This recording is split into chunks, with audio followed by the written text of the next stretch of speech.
సలార్ దెబ్బతో పుష్ప 2 బిజినెస్ పెరుగుతుంది. అల్లు అర్జున్ బిజినెస్ ఆకాశమంత రేట్లకు పెరిగిపోయింది ఇప్పుడు.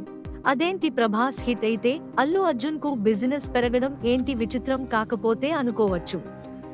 కాకపోతే ఇప్పుడు ఇండస్ట్రీలో బటర్ ఫ్లై ఎఫెక్ట్ బాగా నడుస్తోంది. ఈ నేచర్లో ఎక్కడో జరిగే ఒక ఇన్సిడెంట్ మరెక్కడో జరిగే ఇంకో ఇన్సిడెంట్ కు లింక్ అయి ఉంటుంది అంటూ నాన్నకు ప్రేమతోలో ఎన్టీఆర్ చెప్పాడు కదా. ఇప్పుడు ఇండస్ట్రీలో కూడా ఇదే జరుగుతోంది. ఇక్కడ ఒక పెద్ద హిట్ అయి రికార్డు క్రియేట్ చేస్తే దాని తర్వాత అదే రేంజ్ ఉన్న పెద్ద బిజినెస్ పై చాలా ప్రభావం చూపిస్తుంది. కావాలంటే బాహుబలినే తీసుకోండి. దానికి ముందు తెలుగు బిజినెస్ కేవలం 50 కోట్లు మాత్రమే. ఎంత పెద్ద వచ్చినా 50 కోట్ల కంటే ఎక్కువగా అమ్మేవారు కాదు. ఎందుకంటే అంత రావాలన్నా కూడా ఎన్నో అద్భుతాలు జరగాలి కాబట్టి. బ్లాక్ బస్టర్ టాక్ వచ్చినా కూడా లాంగ్ రన్ లేకపోతే 50 కోట్లు వచ్చేవి కాదు. ప్రభాస్ బాహుబలి రాకముందు వరకు. కానీ బాహుబలి వచ్చిన తర్వాత 50 కోట్ల బిజినెస్ కాస్త ఒక 100 కోట్లు అయింది. ఇప్పుడు ఒక 100 కోట్లు కూడా కాదు 150 కోట్ల వైపు పరుగులు పెడుతున్నాయి తెలుగులు.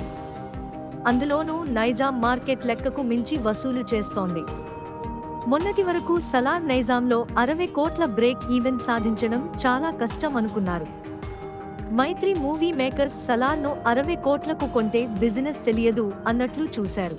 కానీ కేవలం 9 రోజుల్లోనే 60 కోట్లు దాటడం కాదు, ఏకంగా 70 కోట్లు షేర్ తీసుకొచ్చి 10 కోట్లు లాభాలను బయ్యర్లకు చూపించింది సలార్. దాంతో మైత్రి మూవీ మేకర్స్ లెక్క తప్పలేదని, వాళ్ళు ఫుల్ క్లారిటీగానే ఉన్నారనే విషయంపై అందరికీ క్లారిటీ వచ్చింది. ఇప్పుడు పుష్ప 2 కూడా వాళ్ళ చేతుల్లోనే ఉంది. పైగా అది వాళ్ళ సొంత. అన్నింటికీ మించి 3 ఏళ్ల కింద పుష్ప నైజాంలో 40 కోట్లకు పైగా షేర్ వసూలు చేసింది. దాంతో సీక్వెల్ కు ఏకంగా 70 కోట్ల బిజినెస్ చేయాలని చూస్తున్నారు వాళ్ళు. సలార్ రిజల్ట్ చూడక ముందు వరకు అయితే 70 కోట్లు అంటే కళ్ళు తేలేసేవాళ్ళు. కానీ ఇప్పుడు అలా కాదు. సలార్ ఫలితం చూశాక ఖచ్చితంగా నైజాంలో ఈ నెంబర్ సాధ్యమే అనే నమ్మకం వచ్చింది. అందుకే పుష్ప సీక్వెల్ బిజినెస్ నెక్స్ట్ లెవెల్లో జరుగుతుంది.